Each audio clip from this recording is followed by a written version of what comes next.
go. Oh, shit.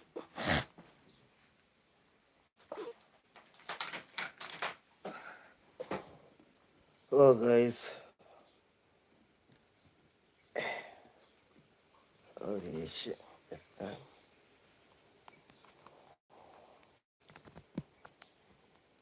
Oh, I'm a bit late, but at least I made it. Sitting up.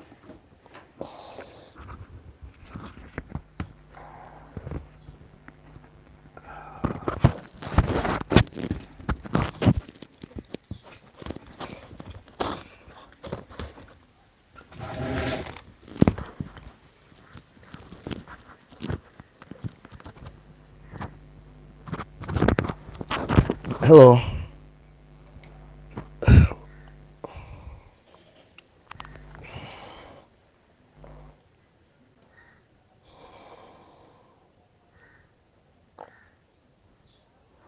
Delta Strange. Hello. Yeah, we're about to start. I was a bit late, so just preparing, but it won't take a minute. I think here we are.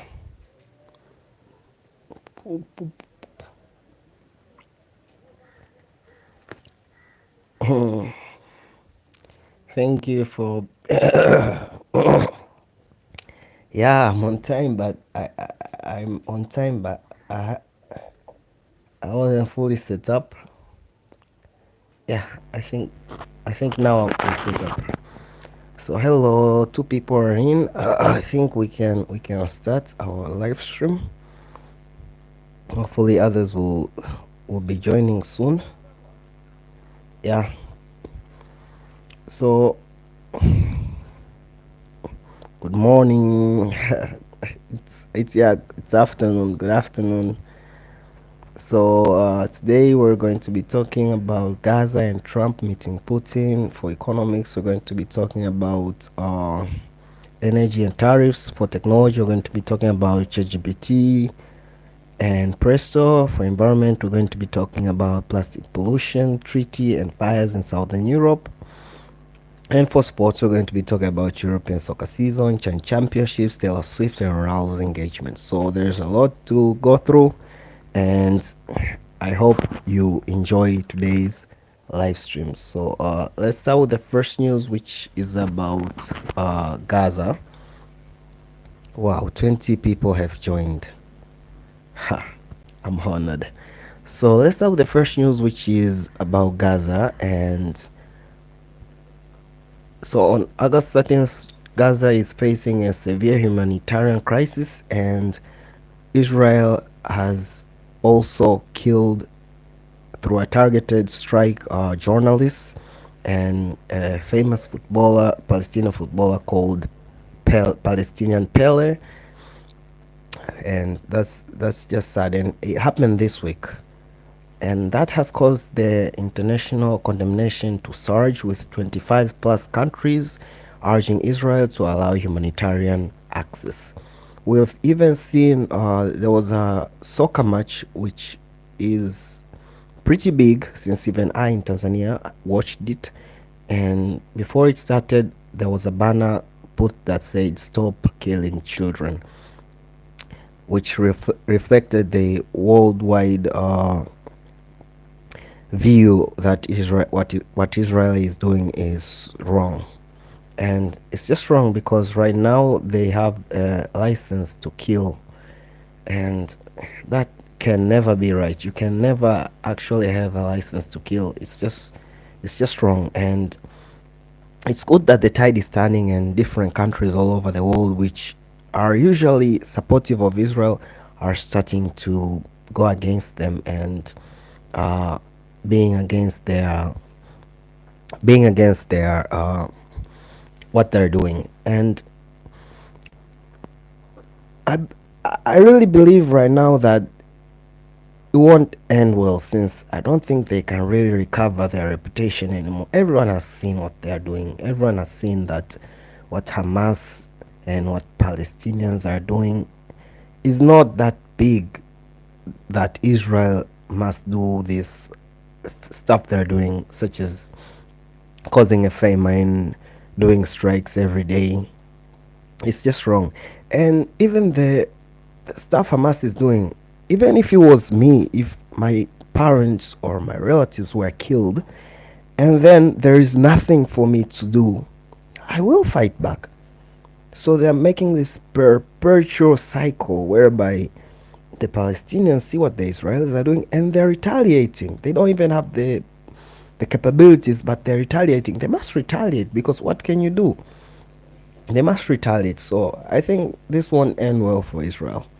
And right now they have this plan where they're saying they'll be holding Gaza and then de-arming Hamas, etc., which I also think won't go well, since it'll be really, really hard, because them going to inside Gaza and then trying to get all the weapons. They never will. The guerrilla war will just go on and on and on, which I think is something they want. So we'll see what's going on, but that's that's the current reality right now. And I think with right now the international support for Palestine is really big, but there's actually nowhere where you can actually see the true scale or number of people who are currently supporting Palestine. So again, I think with the app, there will be able to be a Palestinian profile where everybody will be remembering Palestine every day. So you might have 1 billion people, 2 billion people remembering Palestine every day, which would really show the scale and tip the scale towards Palestine and make Israel stop the genocide. So I think the app will have an advantage in helping causes like Palestinians cause. And the second is that Trump will be meeting Putin August 15th, which is today. Well, before I got the second, let me read the comments a bit. Nearly forgot right there. Another one journalist, yeah, no, Israel lost all. The same with Hamas, no credibility. Hate breeds hate, with wrong never stopping the cycle. Yeah, hate breeds hate, man. Hate breeds hate. That's why I'm saying that they should stop. They should stop. You know, we have all seen some politicians, some businessmen never get the justice they deserve for what they cause people. But at least what they're doing stops and the evil stops. So even if justice for Palestinians who died is not obtained, at least the genocide ends. That's what's really important right now. At least the genocide ends. So yeah, let's move on to the next news, which is Trump meeting Putin over in. So Putin will go into the US. So the meeting will happen in Anchorage, Alaska today.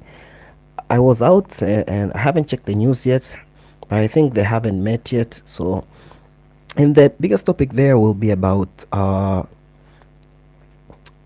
stopping the war in Ukraine. And the biggest point is that what happens to the land that Russia has already conquered. Russia doesn't want to give it back to Ukraine, and Trump doesn't want to let Russia keep the land since it will make him look weak. And that's been the biggest problem until today. And Ukraine doesn't want its lands to be taken, since that will give Russia the power to conquer more, since he knows once it takes land, it will just be left alone. And so from what Trump said last time, it seems like he will accept Russia to take the lands that it has already conquered. And I don't know how he will finesse this to make it to make himself look strong, but I think that is what will be happening.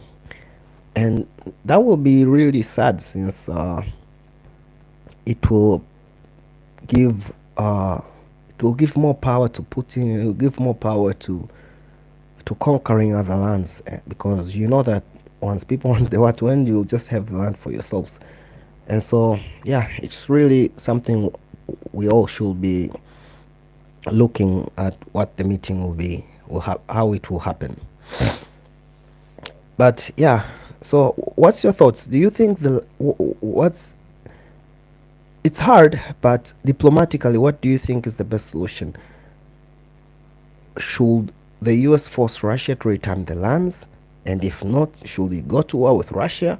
Or should the US just tell Ukraine to accept the lands that have been taken and let it join NATO? Something like that. I like to read some of your comments. So you can comment before we go to economics. And I'm happy it's right now 9 people are viewing, and that means a lot, my friends. That really means a lot. Zelensky won't give up. Yeah, if Trump wants to be seen strong, then he should invite Zelensky to the meeting. So the European Union leaders and Vladimir Zelensky will be in the meeting, but virtually, and only Trump and Putin will be there. US can help defend defenders, not attackers. Yeah, so it's really complex, and we'll see how it goes. But the bottom line is the war ends, and another big point is,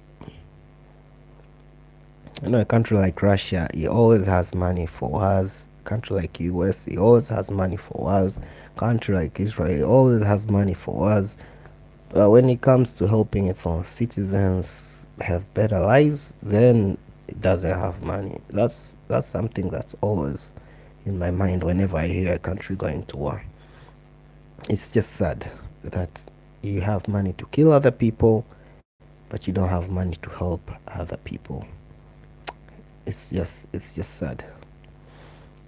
Yeah, and I think also again, if the app was there, stuff like this would gain much more interest, because people like me, so I've been uh I've been with I've been seeing the plight of Ukraine since day one, and I've felt for them. I don't think I've done anything online to actually show it.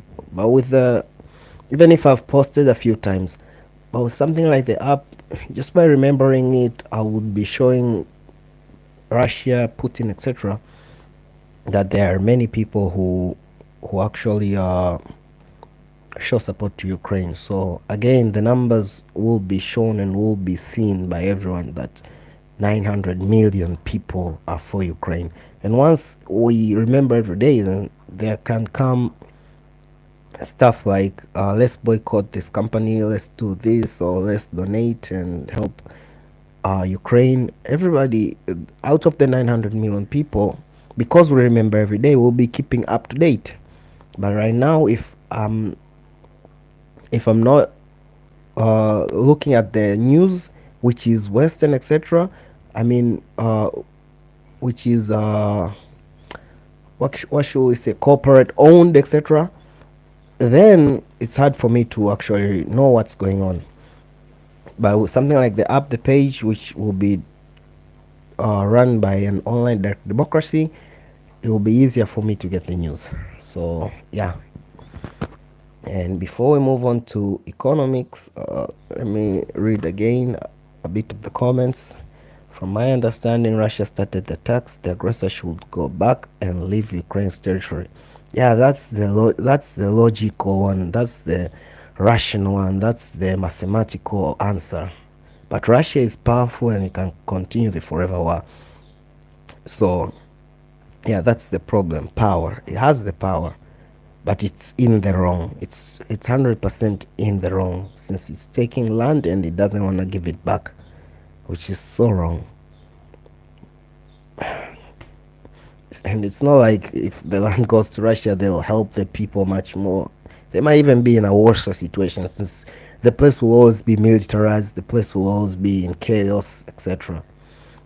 And it will never accept them to actually grow, because it's near the border and it's risky. So nothing important will ever be put there, since they know that any day, anytime, Ukraine might try and take it back. So they will never really invest in the regions. So the regions will be forever meant for poverty, because Russia cannot really put anything there, as Ukraine can always try and take it back. So it's just sad for the people living there right now. Truly sad. And the irony is, Russia bombed the locations and then they took the land. I don't think they'll really invest in rebuilding. Just imagine bombing a place and then trying to rebuild it. It's just the irony, right? So after looking at the political news, let us go to the economical news. And the first one is that the International Energy Agency has revised its global oil market forecast. Sorry, reflecting significant shifts in supply and demand dynamics. So for 2025, it projects that oil supply will grow from the previous will grow to 2.5 million barrels per day from the previous 2.1 million barrels per day due to higher production from OPEC members.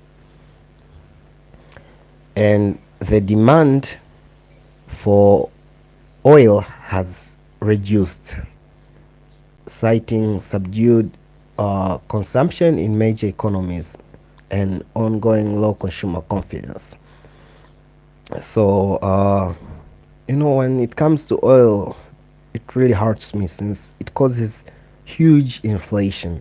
So, for example, when the war in Ukraine started, our oil, we get our oil from Arab countries, but I think because Russia stopped supplying oil to European countries, etc., the Arab countries started selling oil there, and our supply reduced. So it caused huge inflation here since most of the goods are taken from the countryside and brought to the cities, and so the cars use oil. So if the oil prices go up, the prices of food and everything else goes up. And to me, that's just sad since I think we should be using electric more since we have more control of it, especially since we produce electric energy from hydroelectric power. And you know, you can say that it doesn't have the range for the consumer, etc., but I don't think we should be looking at this from a consumer mindset, really. We should be looking at this from a collective mindset. Naam. Wa kwangu wacha hapo hapo. Okay, I'm sorry, somebody called me and I had to speak in my local language, Swahili. So they just asked me a question and I answered them. But yeah, as I was saying, we should look at this from a collective mindset and not a consumer mindset. If we use the electric, our energy supply will be in our own hands. If we use oil, our energy supply wouldn't be in our own hands. And for me, that's the bottom line. So even these trucks, etc., should be using electric so that even if there's an oil crisis, the prices of goods don't just rise up to the air. It's really that simple for me. I really believe that since how can you use something that you don't have control of from a collective mindset? Sad.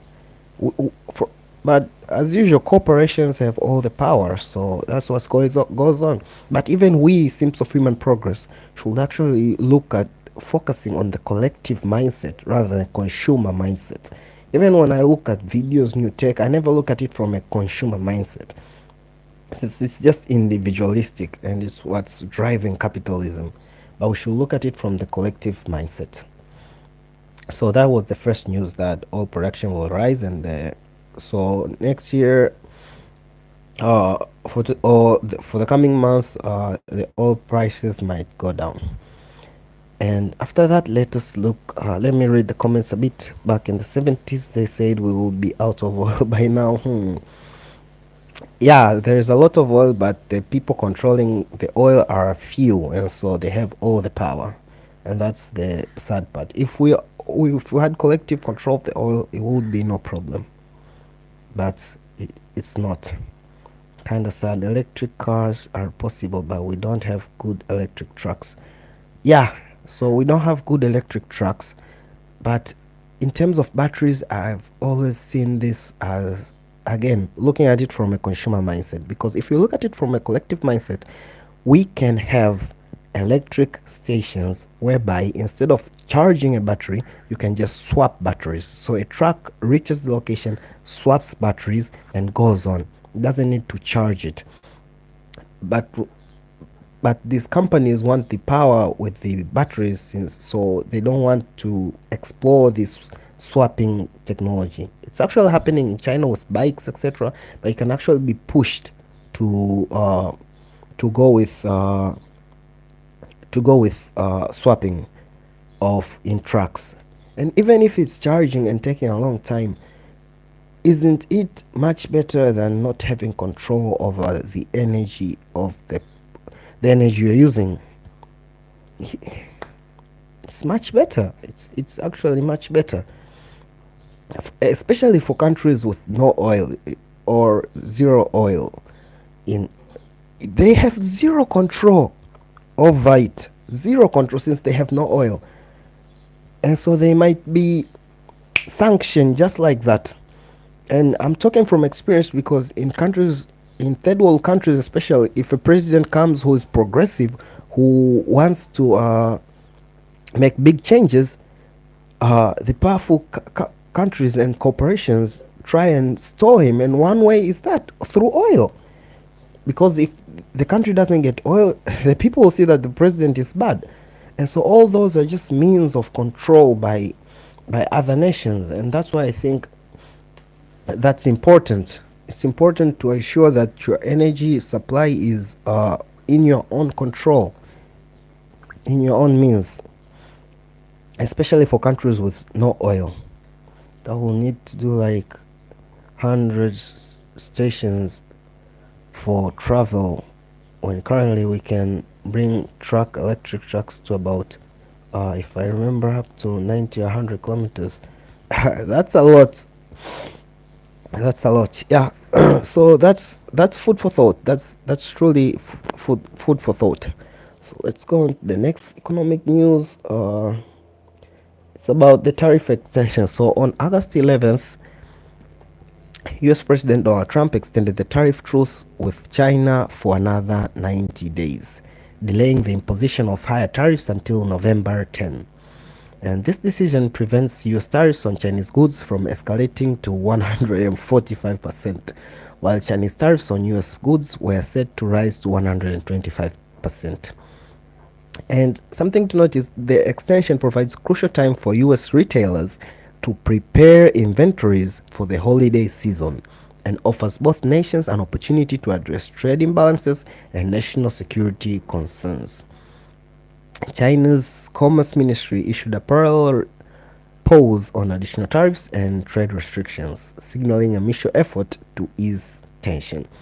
And I think this just goes to show that it's all a show of sorts. So they added that the companies will fill up their inventories, and even if the tariffs go into action, they'll already have the goods there.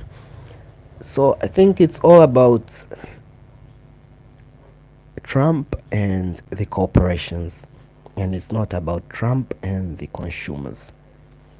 So us, the small players and the people, we're not in that conversation, and we shouldn't even think if that this is the tariffs are all about the corporations and the president himself. The president helping the corporations and not the president helping the people.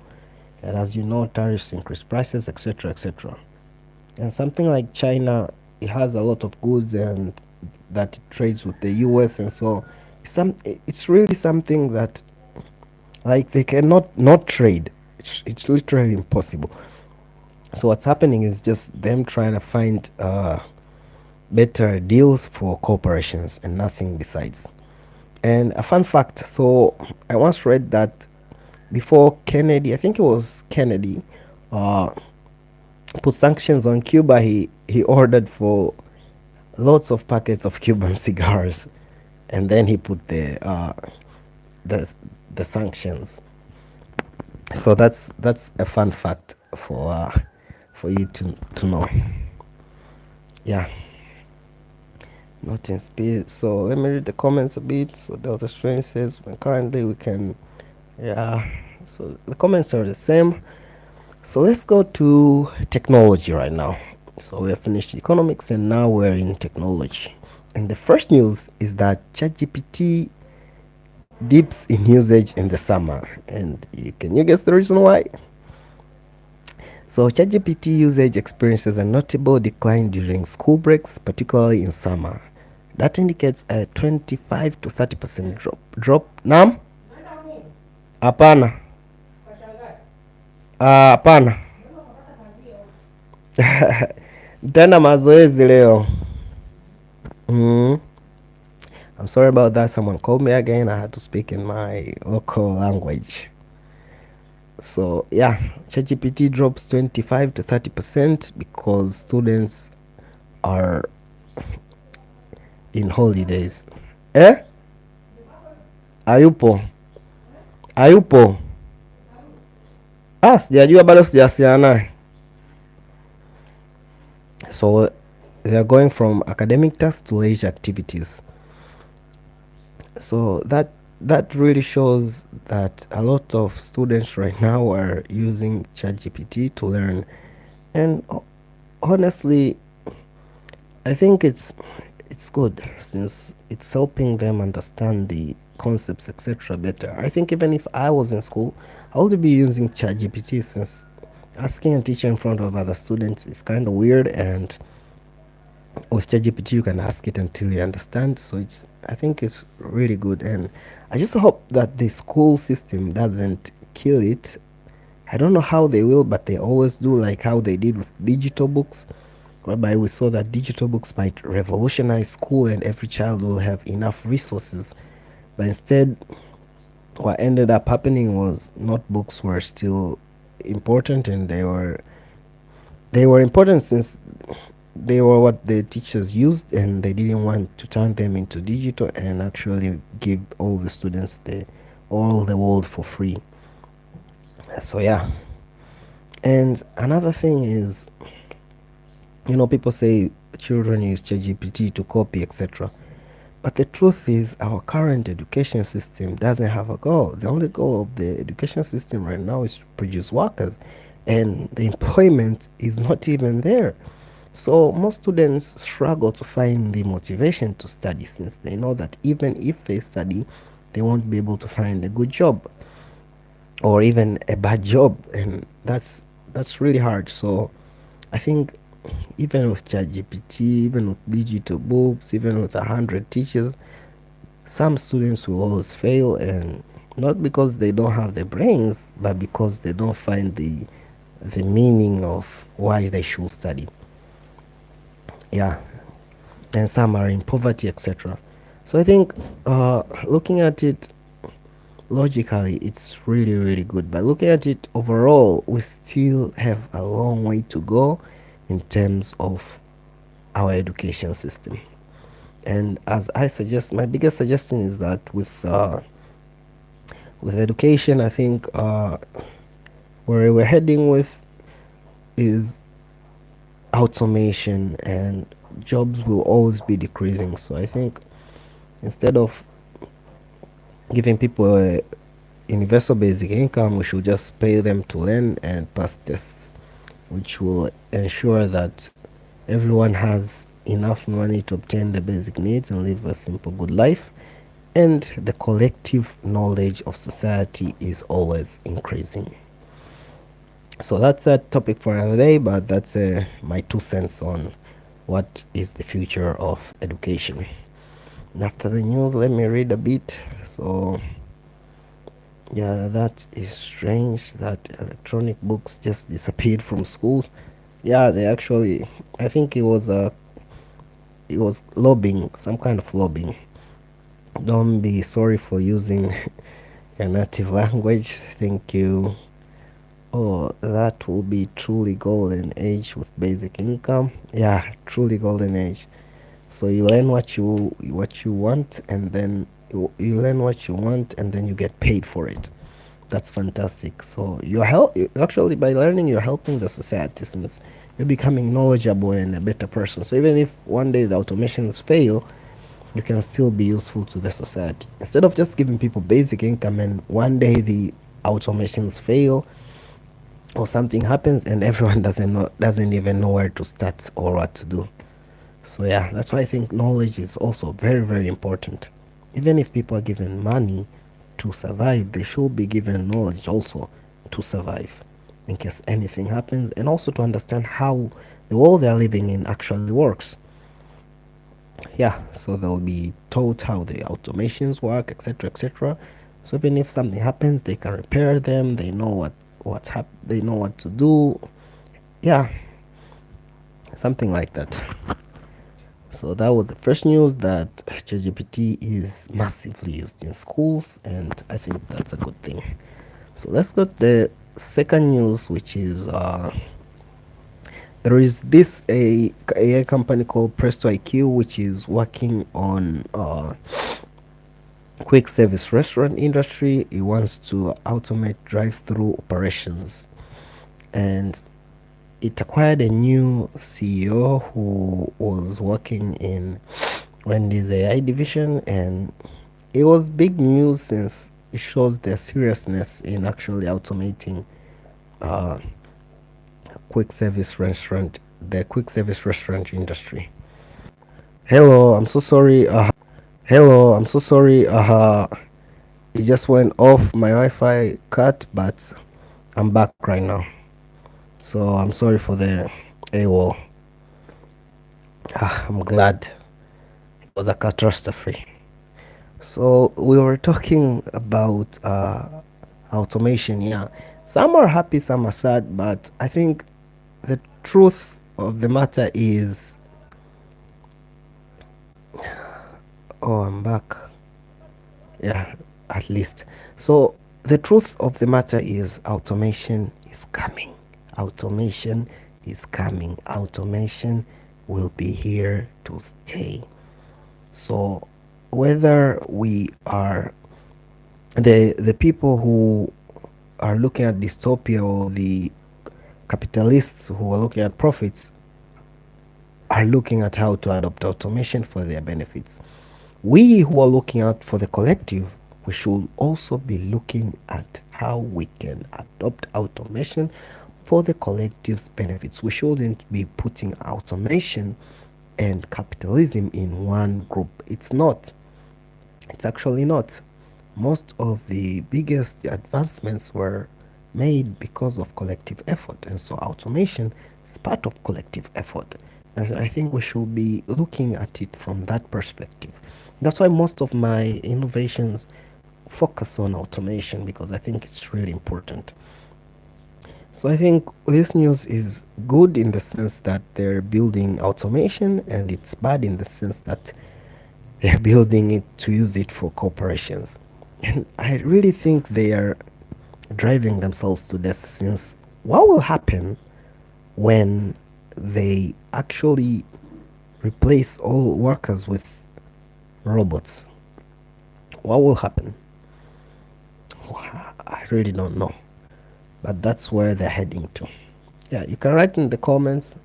And somebody just pressed the heart. Thank you. I saw it. It made me smile. Good question. Yeah, because they're pushing and pushing and pushing for automation. What will happen? Have they already really thought about that? Or it's the same with what they always say, the world adapts. So people stopped farming and they went to factories. People stopped factories and went to service. So is it, will the will roll and people stop working on software and service, and they'll go to something else which we don't really know? So I think that they still haven't thought about it. Yeah, they still haven't thought about it. Oh, Brandon, hello, Brandon. So I think let's go to the next news, which is about the environment. So let me read a bit. Only if your basic needs will be sustained. Yeah, so something like a basic income will have to be there for sure. And I think even right now, there's already not enough jobs to go around for everyone. And you know, some people online say they work 2 hours a day, and some people say even if they don't, even if they were fired, the country will go on as it is. And when we come to the government, there are many people working in the government who, even if they stopped working, the government will just be fine. And if the government is automated and more processes are made to be online, fewer and fewer workers will be there. So I think we already need a basic income. We already need something to replace the work, the traditional work, but we're just pushing the stone forward and forward and forward and forward. And I think our generation, it will fall on us. No matter how hard we push, it will still fall on us to find a better way, which currently I think is the knowledge economy. So yeah, let me read a bit. Buzz here. Hi, Buzz.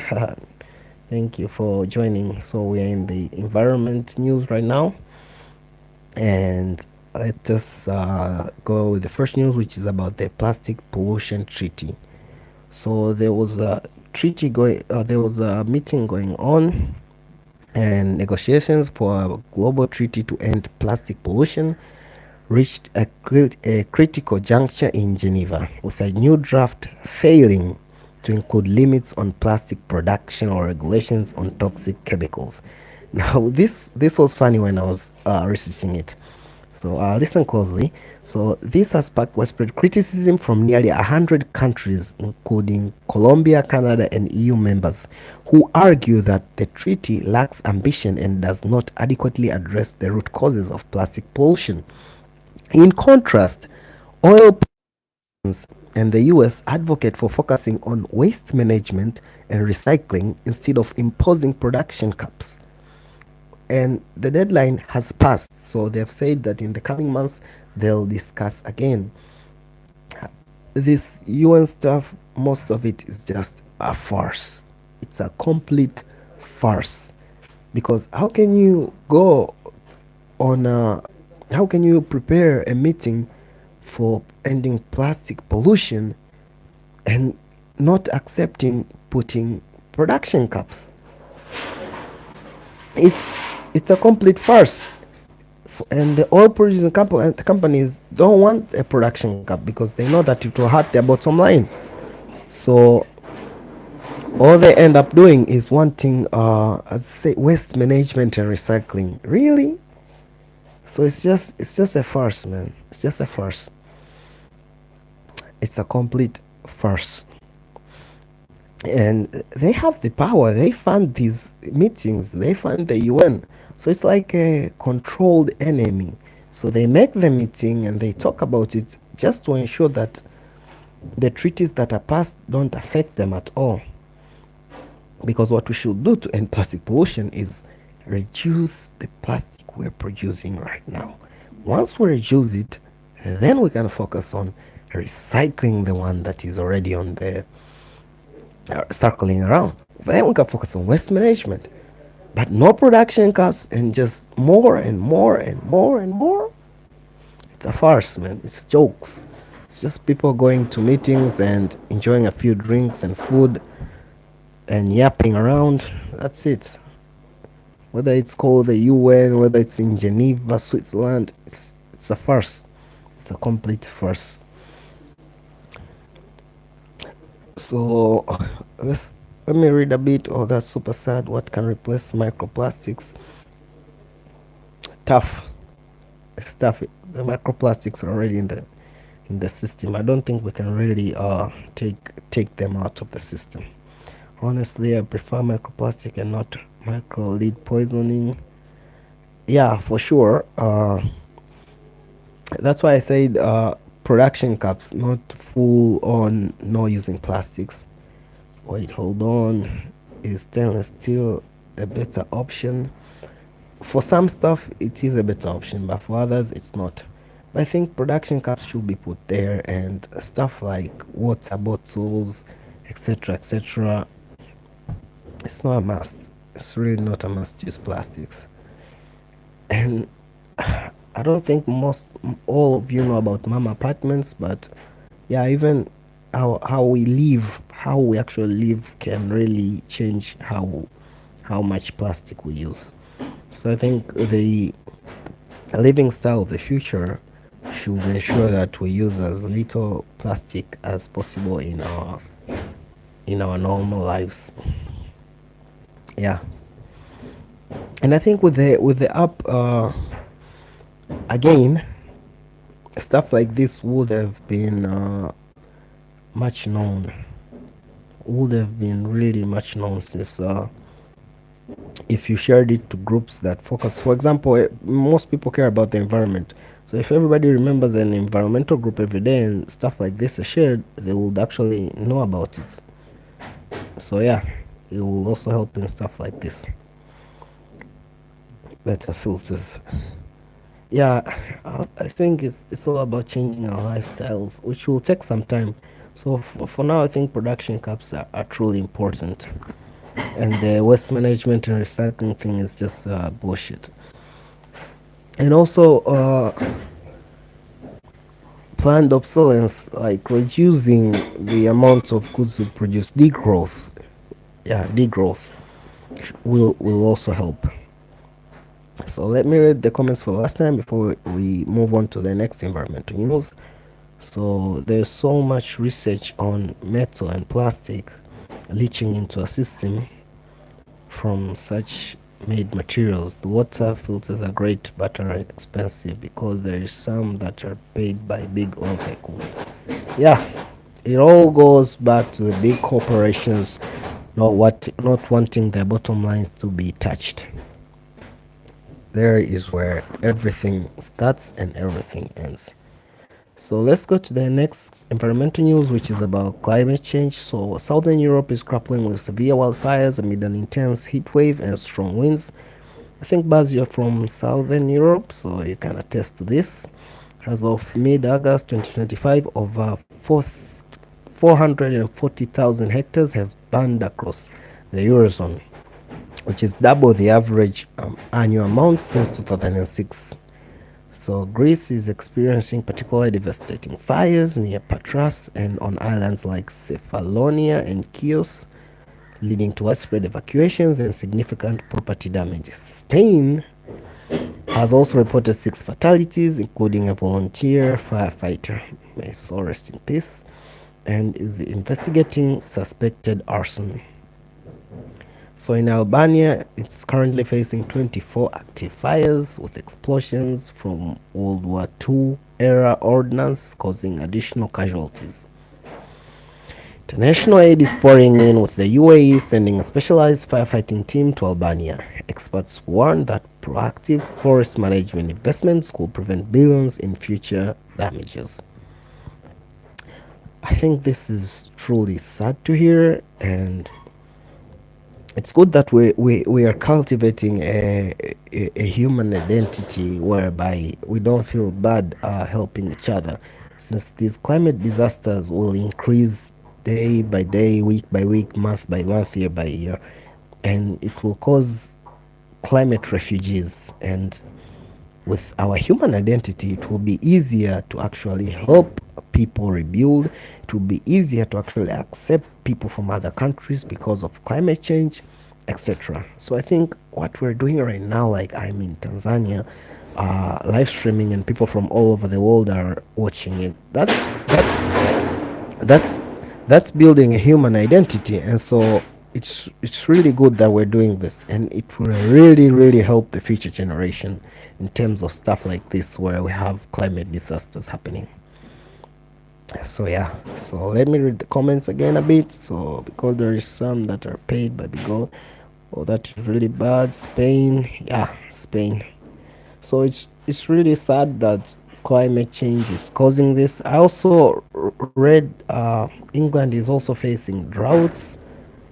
So it's really something that's happening all over the world. And also I think East Asia is also facing typhoons right now.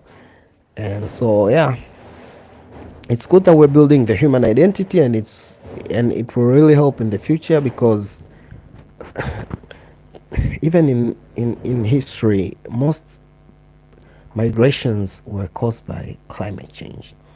And so the migrations of the future will also be caused by climate change. And because we're building a human identity, those migrating won't have to fight to go new places. Instead, they'll be welcomed and they'll live their lives peacefully.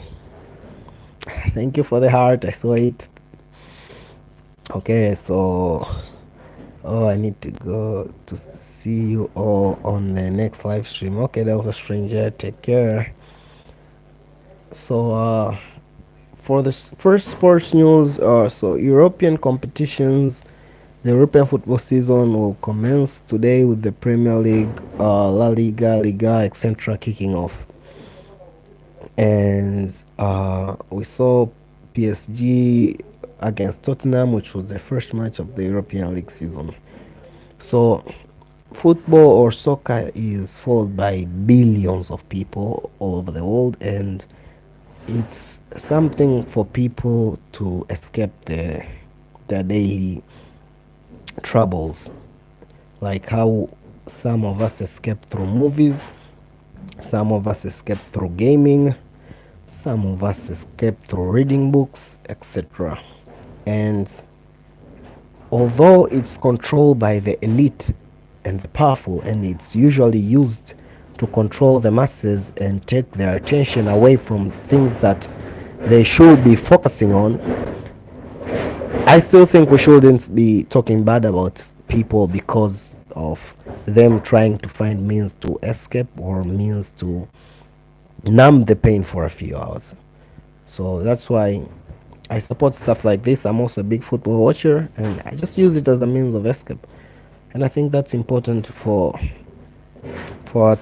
today's world, since if you don't, you might be so depressed in your life, and even you might end up hurting your mental health. Yeah, so that was the first news, sports news. Some of us follow LFC, Liverpool Football Club. I hope you win today. And RIP Diego Jota. So the second sports news is that there's currently a soccer competition going on in our country, Tanzania, and our country, Tanzania, is also in the competition. We have passed through the group stages and we're now in knockouts. And guys, wish us luck, since we expect to win this trophy, and it'll be our first trophy to win as a nation that is a bit big. So yeah, I just included that so that you guys can actually know about it and wish us good luck. And to show that there's so much stuff going on all around the world, every second, every minute, every hour, that we don't actually know is going on. Yeah, so that was the second news. And after that, let us move to the entertainment section. So for the entertainment section, the first news is that Taylor Swift has announced a new album, and it's circled around. It's made big news, and it's the fact of life that right now celebrities make the biggest news. But actually, what should be making the biggest news is stuff like and by saying it's making the biggest news, it's the most liked, etc., for commented, etc., etc. But what should be making the biggest news is stuff like Palestine, stuff like changing the world and making it a better place, stuff like helping make the environment better, etc. And these things will only be the biggest when we have something like them Themselves up, whereby they have pages, profiles, whereby people can remember them every day. So by us remembering them, we'll be showing that they are in our mind. They are stuff that we remember, and that's why we should really, really look at funding this up and making sure it becomes a reality. So that's the first entertainment news. And the second one is the famous soccer player Ronaldo just engaged with his girlfriend, and I added this to include something that he never wanted to engage with or marry because he was afraid that they'll steal his money through divorce. And on this topic of, can you hear me? On this topic of divorce, I don't think, I'm not a supporter of women taking half of the money, and I'm not a supporter of uh, women being left with nothing. What I think should happen is we should build a post-caste society whereby people don't need to actually be malicious and want to take the money of some other person just to survive. Yeah, so we should build a better world where it doesn't matter if someone divorces you and takes your money or not, because the world is already built in such a way that you can easily live a good life.